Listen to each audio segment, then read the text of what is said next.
Assalamualaikum warahmatullahi wabarakatuh.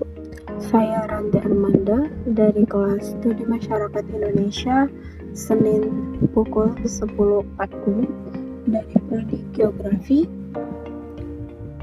Pada video kali ini, saya akan membahas pengenalan budaya dari suku masing-masing. Saya sendiri berasal dari suku Minangkabau. Video ini dibuat guna melengkapi nilai UTS semester 4. Berikut materi yang akan kita bahas pada video kali ini. Yang pertama, kita akan membahas sejarah dan asal-usul suku Minangkabau. Yang kedua, nilai-nilai luhur yang dianut oleh masyarakat Minangkabau. Yang ketiga, puncak-puncak budaya, yang mana berupa kesenian, kuliner, objek wisata budaya, tokoh nasional atau internasional yang bersuku Minang, bahasa di Minangkabau, sistem teknologi, sistem mata pencaharian, sistem kekerabatan, dan masalah atau isu yang terjadi saat ini dalam budaya Minangkabau. Pada slide berikutnya, saya akan menampilkan sejarah dan asal-usul suku Minangkabau.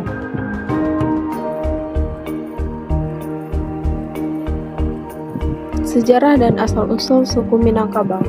Minangkabau adalah salah satu suku bangsa dengan sebaran paling luas di Indonesia. Bahkan penganut paham keibuan atau yang dikenal dengan matrilineal tersebar sedunia atau di dunia yang berkembang hingga ke negeri tetangga seperti negeri jiran Malaysia. Meskipun luasnya daerah rantau, namun rumpun bangsa Minangkabau tetaplah di wilayah asli Minangkabau.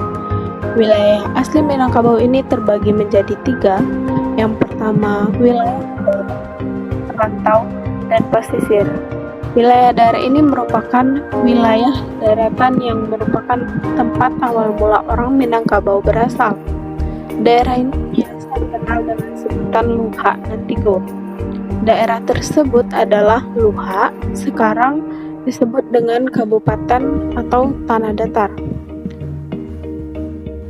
Agam, dan 50 kota. Sedangkan wilayah yang berada di luar ketiga wilayah tersebut disebut dengan nama daerah rantau. Persebaran wilayah rantau ini, orang Minangkabau tak hanya keluar daerah, bahkan hingga menyeberang pulau dan batas negara. Sedangkan wilayah pesisir merupakan wilayah Minangkabau yang posisi demografisnya berada di pinggiran pantai seperti Kabupaten Pesisir Selatan dan wilayah Pariaman. Berikutnya adalah sejarah dan asal-usul Minangkabau. Yang pertama, asal-usul Minangkabau menurut Tambo. Berdasarkan Tambo, Minangkabau diambil dari kisah adu kerbau. Akar kata Minangkabau berasal dari 2 kata, yaitu Minang atau menang dan kabau atau kerbau. Minangkabau dahulunya berbentuk kerajaan yang berpusat di Luha Nantigo. Pada suatu masa, datanglah kerajaan lain yang ingin menginvasi Minangkabau. Salah satu jalan untuk mempertahankan tanah ulayat adalah dengan peperangan.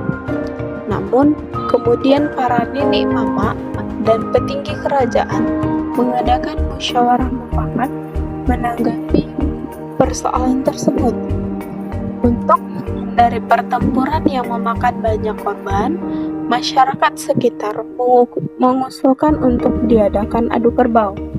Usulan ini kemudian diterima oleh pihak lawan. Mereka mendatangkan seekor kerbau besar berpanjang. Namun, lawan yang disodorkan adalah seekor kerbau kecil. Tanpa disangka, kerbau kecil berhasil memenangkan adu kerbau tersebut. Kerbau lawan tumbang dengan luka di bagian perut. Hal itu tentu menjadi tanda tanya yang besar bagi banyak orang. Banyak orang yang terlambat menyadari trik yang diusulkan jadi pandai orang Minang tersebut. Rahasia kemenangan ternyata terletak pada inang yang dipasang di tanduk kerbau. Kerbau kecil yang masih erat menyusu sengaja dipisahkan dengan ibunya, sehingga ketika bertemu kerbau lawan, kerbau kecil ini akan mencari susu. Inang yang terpasang di tanduknya kemudian menggores perut kerbau lawan.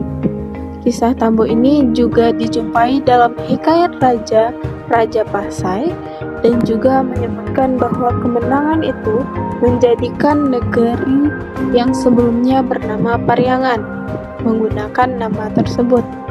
Selanjutnya, penggunaan nama Minangkabau juga digunakan untuk menyebut sebuah nagari, yaitu Nagari Minangkabau, yang terletak di Kecamatan Sungayang, Kabupaten Tanah Datar, Sumatera Barat. Berikutnya, asal-usul Minangkabau menurut catatan sejarah. Cerita adu kerbau tersebut diperkirakan bersumber pada serangan kerajaan Majapahit ke Minangkabau. Dalam catatan negara Kertagama 1365 ditemukan istilah Minangkabawa yang merujuk pada satu kerajaan Melayu yang pernah ditaklukkannya. Dalam catatan lain ini juga ditemukan istilah Minang yang juga diperkirakan merujuk pada kerajaan Minangkabau, yaitu pada catatan Tawarik Meg 1405. Di masa itu, kerajaan Minangkabau sempat mengirim utusan pada Kaisar Yongle di Nanjing. Bahkan, bukti sejarah di abad ke-6 sempat menyinggung nama Minangkabau. Dalam prasasti Kedudukan Bukit 682 disebutkannya bahwa Dapun Tahiang, pendiri kerajaan Sriwijaya, pernah menolak dari Minanga. Di baris lain ditemukan istilah Minanga Tammat yang dipercayai sebagai kerajaan Minangkabau. Catatan ini kemudian menjadi bukti kuat keberadaan dan eksistensi kerajaan Minangkabau pada masa dahulu. Meskipun hal yang lazim diceritakan adalah kisah adu kerbau, sebagaimana tertulis dalam Tambo.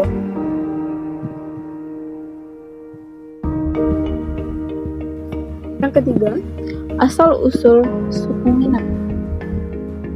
Berdasarkan hasil penelitian bahwa kedatangan bangsa Minangkabau adalah pada zaman perunggu atau logam pada tahun 500 sebelum Masehi, di mana terjadinya perpindahan penduduk dari daratan Asia Selatan ke Nusantara. Penduduk ini berkebudayaan perunggu Dongson karena pusat kebudayaan perunggu tersebut berada di Dongson, wilayah Tongking, Cina. Berbeda dengan ras Proto-Melayu berimigrasi ke Nusantara pada tahun 2000 sampai 2500 sebelum Masehi atau sebelum mengenal logam. Zaman Batu Tengan Mesolitik pada tahun 5000 sampai 1000 sebelum Masehi, tahun silam masuknya arus penduduk dan kebudayaan dari Asia. Madeleine Holani, ahli sejarah Prancis, mengemukakan pusat Mesolitik di pegunungan Bascon di wilayah Tongking. Ras Papua Melanosoid. Percampuran ras ini dengan ras Austronesia. Ras Austronesia membawa kebudayaan Neolitik. Pada zaman Mesolitik, masuk ke pantai Sumatera, ras Medan dan ras Negrito. Kedua ras ini telah ada sebelum ras Melayu datang. Inilah sisa-sisa yang tak mau bercampur, mereka menjadi orang Kubu, Talang Mama, dan berkelana di hutan. Bahasa Minang menyebutkan urang dan bajawikan raso, baatokan sikai, badindiam, bamokai. Profesor Dr. Andus Soekarno, ahli purbakala, orang Minangkabau datang dari India belakang pada saat kedatangan rombongan kedua, dan orang Minangkabau adalah ras Melayu muda atau Dentra Melayu.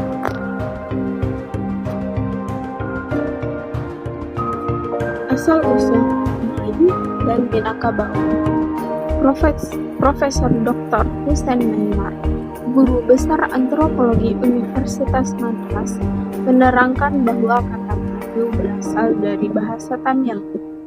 Malay yang berarti gunung, Malayu adalah suatu suku bangsa pegunungan dan sebutan Malayur fonetis menjadi Melayu. Penduduk sebelah pesisir selatan pegunungan Dekan adalah orang Malabar. Orang Minangkabau menyebutnya Malabari. Malayalam adalah bahasa yang dipergunakan oleh suku bangsa Dravida yang mendiami pegunungan. Minangkabau menurut penelitian Profesor Hussein Maimar, banyak terdapat kata-kata Tamil dan Sanskerta. Hal ini yang membuktikan adanya hubungan sejarah antara Minangkabau dan Malabar. Di Malabar pun, sistem masyarakatnya juga garis keibuan dan bersambung tinggi turun dari mama ke kemanakan. Profesor Ian Kuisiner dari salah satu universitas di Paris meneliti ke Minangkabau, mendapatkan adanya hubungan antara Minangkabau dengan Burma, Muang Thai, Kamboja, dan Vietnam. Hal tersebut merupakan bukti adanya hubungan terlihat dari kata Pagaruyung, Paga. Suku matriarkat seperti juga dijumpai pada suku Burhazi, Malabar, dan lainnya. Ru artinya pusat, Yung atau Danyung artinya kerapatan. Jadi, Pagaruyung dapat diartikan pusat kerapatan suku yang menganut sistem keibuan. Durian di Takwa Muncul adalah perubahan fonetik dari Durung Patakai Raya, yang mana Du berarti kata bilang dua atau seluruhnya, Rom itu kerakal atau pasir, Pataka daratan pantai, Raya luas atau besar.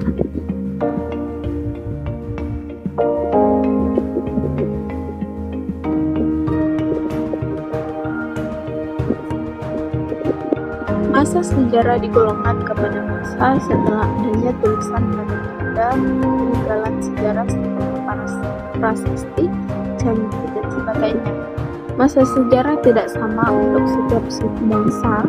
Contoh misalnya bangsa Mesir memulai masa sejarah setelah 4000 sebelum Masehi, bangsa India 3000 sebelum Masehi, dan Indonesia 400 sebelum Masehi. 500 sampai 300 sebelum Masehi dari India Selatan, mereka mengarungi samudra memasuki pantai timur Sumatera, antara lain Muara Kampar, bersama dengan itu suku bangsa dari Burma, Kamboja, Vietnam melalui lembah Sungai Irrawaddy. Dalam rentang waktu 500 sampai 400 sebelum Masehi itu, mereka telah membentuk kekuasaan budaya seperti Raja Gunung dan Raja Sungai. Agama Buddha sudah dikembangkan pada saat itu. Kemungkinan saja pada periode ini mereka sudah sampai ke Hulu Batang Kampar, Hulu Batang Rokan, Hulu Batang Hari, dan hulu sungai lainnya. Selanjutnya, nilai-nilai luhur yang dianut dalam suku Minangkabau. Hampir seluruh masyarakat Minangkabau menganut agama Islam, walaupun sebagian besar dari mereka hanya menganut agama sebagai simbolis tanpa melakukan ibadah dan kewajibannya. Boleh dikatakan mereka tidak mengenal unsur-unsur kepercayaan lain selain yang diajarkan oleh agama Islam. Akan tetapi, walaupun demikian, masih banyak juga orang yang percaya akan hal-hal yang tidak diajarkan oleh agama Islam, seperti hantu-hantu dan kekuatan gaib. Selain itu, banyak orang menganggap bahwa sistem matrilineal yang dianut masyarakat Minangkabau bertentangan dengan aturan Islam yang menekankan sistem patrilineal. Padahal sesungguhnya terdapat banyak kesamaan antara faham Islam dengan faham Minangkabau.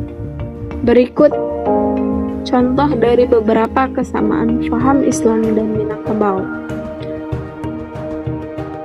Pada faham Islam, menimba ilmu itu hukumnya wajib. Faham Minangkabau, anak lelaki harus meninggalkan rumah mereka untuk tinggal dan belajar di surau atau lagar atau masjid. Dalam faham Islam, mengembara adalah kewajiban untuk mempelajari tamadun-tamadun yang kekal dan binasa untuk meningkatkan keimanan kepada Allah Subhanahu wa Ta'ala. Dalam faham Minangkabau, para remaja harus merantau meninggalkan kampung halaman untuk menimba ilmu dan bertemu dengan orang dari berbagai tempat untuk mencapai kebijaksanaan dan untuk mencari penghidupan yang lebih baik. Falsafah merantau juga berarti melatih orang Minangkabau untuk hidup mandiri, karena ketika seorang pemuda Minangkabau berniat merantau meninggalkan kampungnya, dia hanya membawa bekal seadanya. Dalam faham Islam, tidak ada wanita yang boleh dipaksa untuk menikah dengan lelaki yang tidak dia cintai. Faham Minangkabau, wanita yang menentukan siapa yang ingin ia nikahi. Paham dalam Islam, ibu berhak dihormati 3 kali lebih tinggi daripada bapak.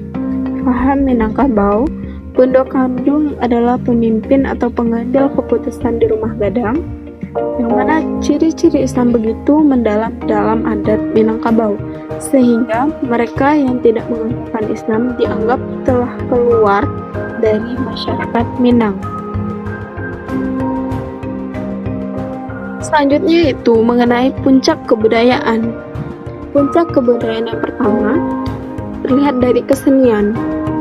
Masyarakat Minangkabau sangat banyak kesenian yang dipunya, seperti randai. Randai merupakan teater rakyat yang meliputi gerakan pencak silat, adanya musik, tarian, dan drama. Selanjutnya, saluang jedendang. Saluang jedendang ini adalah serunai bambu dan adanya nyanyian. Selanjutnya, talempong. Talempong merupakan musik yang berbunyi gong yang dimainkan dengan cara dipukul. Di Minangkabau juga banyak tarian seperti tari payung yang menceritakan kehidupan muda-mudi Minang yang selalu riang gembira. Tari piring, gerakan tarian menyerupai gerakan para petani semasa bercocok tanam. Dan yang ketiga, tari indang.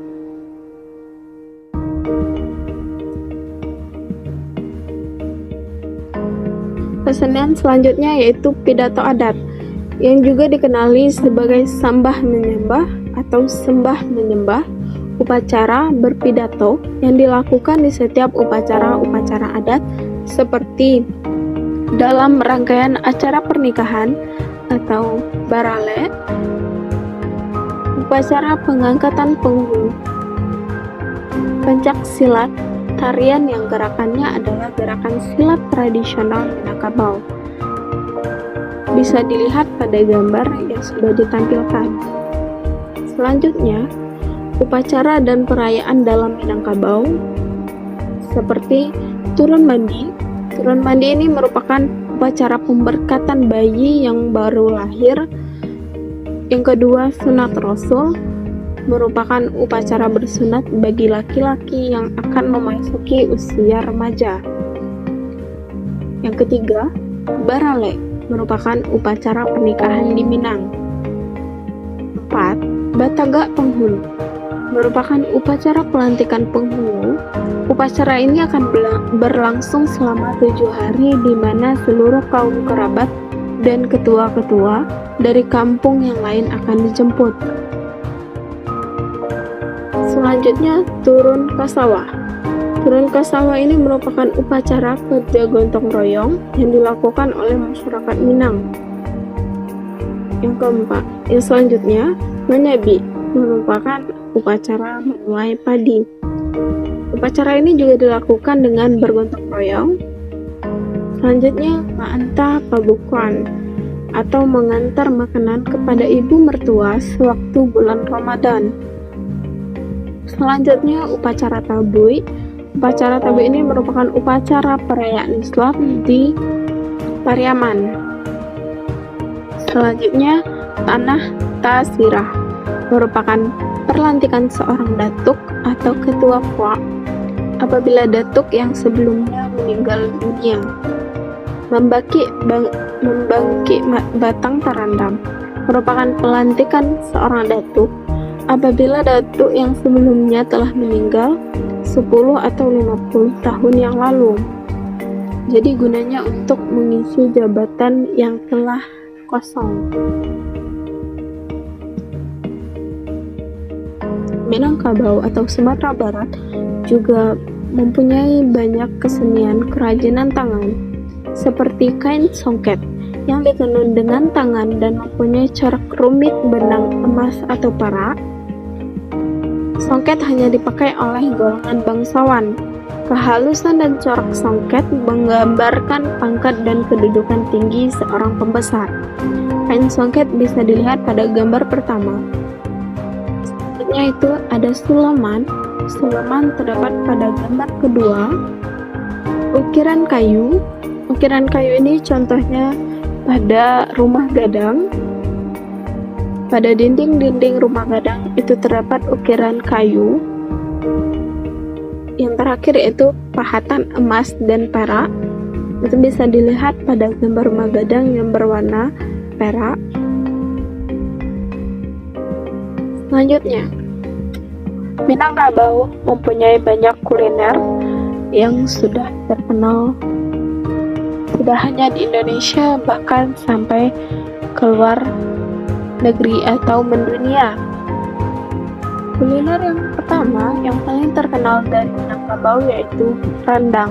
Rendang merupakan makanan khas masyarakat Minangkabau. Yang kedua, sate Padang. Yang ketiga, palai. Yang keempat, lemang atau lamang. Yang kelima, gulai usus.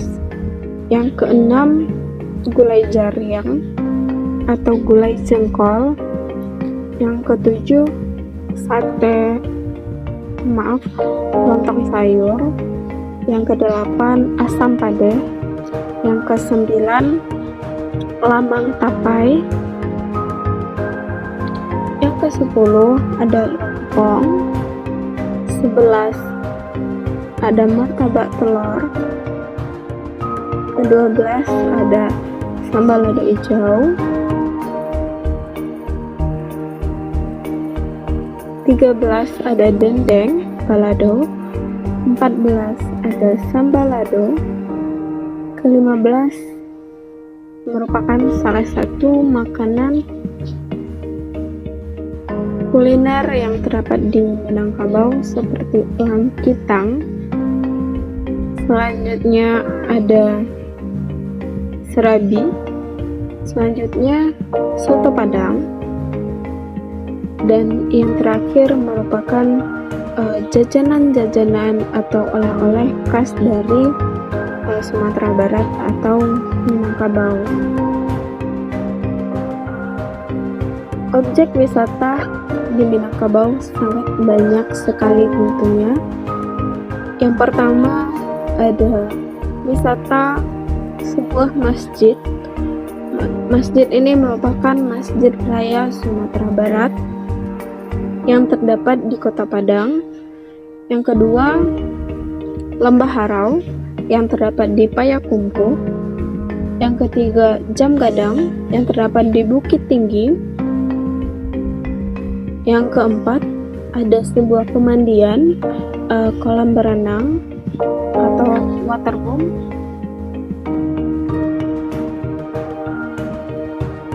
Yang kelima, ada sebuah pulau yang dikenal dengan Seranda Island. Kedelapan, merupakan air mancur.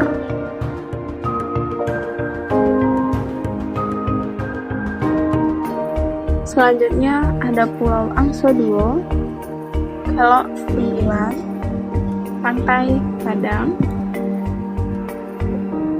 dan masih banyak lagi lainnya wisata-wisata yang terdapat di Sumatera Barat. Berikutnya adalah tokoh nasional atau internasional yang bersuku Minang atau berasal dari Minangkabau. Yang pertama, Abdul Muiz. Abdul Muiz merupakan seorang penulis, wartawan, dan juga pejuang kebangsaan. Yang kedua, Khairil Anwar merupakan seorang penjaga atau penulis. Selanjutnya, Buya Hamka merupakan cendekiawan Islam. Selanjutnya, Profesor Dr. Emil Salim yang merupakan ahli ekonomis dan mantan Menteri Indonesia. Berikutnya, Haji Agus Salim merupakan seorang pejuang kemerdekaan. Selanjutnya, Muhammad Hatta merupakan wakil presiden Indonesia yang pertama dan sebagai seorang proklamator negara Indonesia. Selanjutnya, Rasuna Said merupakan menteri wanita pertama di Indonesia. Selanjutnya, Tuanku Imam Bonjol merupakan pemimpin dari gerakan Padri di Bonjol. Selanjutnya, Tuanku Nan Renceh merupakan ketua dalam Perang Padri di Bonjol.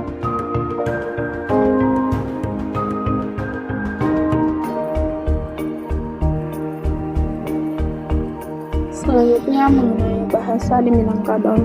Bahasa Minangkabau atau bahasa asal atau bahasa Minang adalah sebuah bahasa Austronesia yang digunakan oleh kaum Minangkabau di Sumatera Barat, di Barat Riau, Negeri Sembilan, Malaysia, dan juga oleh penduduk yang telah merantau ke daerah-daerah lain di Indonesia. Terdapat beberapa kontroversi mengenai hubungan bahasa Minangkabau dengan bahasa Melayu. Hal ini disebabkan karena kemiripan dalam tata bahasa mereka. Ada pendapat yang mengatakan bahasa Minangkabau sebenarnya adalah dialek lain dari bahasa Melayu. Sedangkan pendapat lain mengatakan bahasa Minangkabau adalah sebuah bahasa daerah dan bukan bahasa dialek. Secara garis besar, daerah pemakaian bahasa Minangkabau dibedakan dalam dua daerah besar, yaitu daerah A dan daerah O. Berikut adalah contoh dialek dalam bahasa Minangkabau.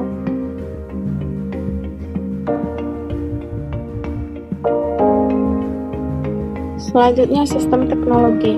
Teknologi yang berkembang pada masyarakat Minangkabau contohnya yaitu bentuk desa dan bentuk tempat tinggal. Desa mereka disebut nagari dalam bahasa Minangkabau. Nagari terdiri dari dua bagian utama, yaitu daerah Nagari dan Tarata. Nagari ialah daerah kediaman utama yang dianggap pusat sebuah desa. Hal ini berbeda dengan Tarata yang dianggap sebagai daerah hutan dan ladang. Di dalam nagari biasanya terdapat sebuah masjid, sebuah balai adat, dan pasar. Masjid merupakan tempat untuk ibadah, balai adat merupakan tempat sidang-sidang adat diadakan. Sedangkan pasar dan kantor kepala nagari terletak pada pusat desa atau pada pertengahan sebuah jalan memanjang dengan rumah-rumah kediaman di sebelah kiri dan kanannya. Rumah adat Minangkabau biasa disebut dengan rumah gadang dan merupakan rumah panggung. Bentuknya memanjang dengan atap menyerupai rumah kerbau. Ukuran rumah juga didasarkan kepada perhitungan jumlah ruang yang terdapat dalam rumah itu. Sebuah gadang terdiri dari jumlah ruangan dalam bilangan yang ganjil, mulai dari 3, jumlah ruangan yang biasa adalah 7. Namun, ada sebuah rumah gadang yang mempunyai 17 ruangan. Sebuah rumah gadang biasanya memiliki 3 didih yang digunakan sebagai kamar dan ruangan terbuka untuk menerima tamu atau berpesta. Selain itu, beberapa rumah gadang juga memiliki tempat yang disebut anjung, yaitu bagian yang ditambahkan pada ujung rumah dan dianggap sebagai tempat kehormatan. Selanjutnya, sistem mata pencaharian. Sebagian masyarakat Minangkabau hidup dari bercocok tanam. Di daerah yang subur dengan cukup air tersedia, kebanyakan orang mengusahakan sawah. Sedangkan pada daerah subur yang tinggi, banyak orang menanam sayur mayur untuk perdagangan. Pada daerah yang kurang subur, penduduknya hidup dari tanaman-tanaman seperti pisang, ubi kayu, dan sebagainya. Pada daerah pesisir, mereka bisa menanam kelapa. Di samping hidup dari pertanian, penduduk yang tinggal di pinggir laut atau danau juga dapat hidup dari hasil tangkapan ikan. Ada berbagai hal yang menyebabkan banyak orang Minangkabau kemudian meninggalkan sektor pertanian. Ada yang disebabkan karena tanah mereka memberikan hasil yang kurang, atau karena kesadaran bahwa dengan pertanian mereka tidak dapat menjadi kaya. Orang-orang sejenis ini biasanya beralih ke sektor perdagangan dan memilih untuk merantau dengan harapan mereka akan kembali sebagai orang yang dewasa dan bertanggung jawab. Kehidupan perdagangan di Minangkabau kebanyakan dikuasai oleh penduduk Minangkabau sendiri. Selain itu, ada juga masyarakat yang hidup dari kerajinan tangan, seperti kerajaan Perak, bakar dari Kota Gadang, sebuah desa dekat Bukit Tinggi, dan pembuatan kain songket dari Silongkang, sebuah desa dekat Sawah Lontong.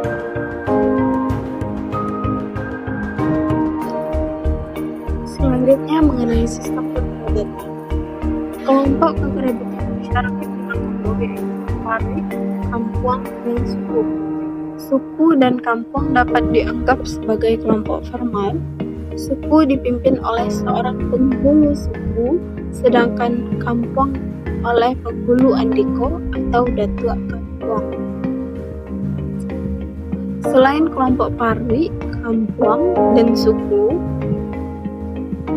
masyarakat Minangkabau tidak mengenal organisasi masyarakat adat lain. Dengan begitu, fungsi dan aturan pemerintah, administrasi masyarakat pedesaan biasanya disalurkan kepada penduduk desa melalui penghulu suku dan penghulu andiko. Di samping itu, mereka memiliki seorang penghulu suku. Sebuah suku juga mempunyai seorang dubalang atau manti. Dubalang bertugas menjaga keamanan sebuah suku, sedangkan manti berhubungan dengan tugas-tugas keamanan. Garis keturunan dalam masyarakat Minangkabau diperhitungkan menurut garis matrilineal atau dari garis keibuan. Seseorang termasuk keluarga ibunya bukan keluarga ayahnya. Begitu juga tanah dan harta warisan akan diwariskan kepada anak perempuan. Perkawinan dalam budaya Minangkabau sebenarnya tidak mengenal mas kawin, namun keluarga pengantin akan memberi sejumlah uang atau barang untuk menjemput pengantin pria. Uang tersebut biasanya disebut uang jemputan, tetapi yang penting dalam perkawinan Minangkabau adalah pertukaran benda lambing antara kedua keluarga berupa cincin atau keris. Dalam masyarakat Minangkabau tidak ada larangan bagi seseorang untuk memiliki lebih dari satu istri. Orang-orang dengan kedudukan sosial tertentu terkadang suka melakukan perkawinan poligami. Secara kasar, stratifikasi sosial dalam masyarakat Minangkabau yang hanya berlaku dalam kesatuan sebuah desa tertentu saja, atau sekelompok desa yang berdekatan. Membagi masyarakat ke dalam 3 lapisan besar, yaitu bangsawan, orang biasa, dan orang yang paling rendah. Lapisan terakhir ini mungkin dapat dihubungkan dengan budak dalam arti yang lebih rendah. Mengenai pola kepemimpinan, dapat dikatakan bahwa sulit untuk melihat suatu pola yang jelas dalam masyarakat Minangkabau. Kita tidak dapat mengatakan dengan jelas siapa yang menjadi pemimpin bagi suatu parwi. Setiap orang dewasa boleh dikatakan memiliki hak sebagai pemimpin.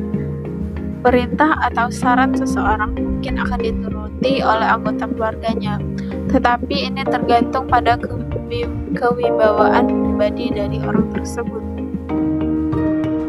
Yang terakhir, masalah atau isu yang terjadi saat ini dalam budaya Minangkabau. Untuk kondisi saat sekarang, secara geografis suku Minang adalah orang berasal dari daerah Provinsi Sumatera Barat. Areanya menjadi lebih sempit dari wilayah Minangkabau pada zaman dahulu yang sampai ke provinsi tetangga. Namun secara sosial, orang-orang Minang memiliki persebaran yang sangat luas antar wilayah bahkan antar negara. Dimanapun mereka berada, akan selalu ada paguyuban dan persaudaraan dari suku bangsa yang terkenal dengan makanan rendang, yang merupakan makanan terbesar nomor 1 di dunia. Sekian materi dari saya mengenai persebaran kebudayaan suku Minangkabau. Terima kasih. Wassalamualaikum warahmatullahi wabarakatuh.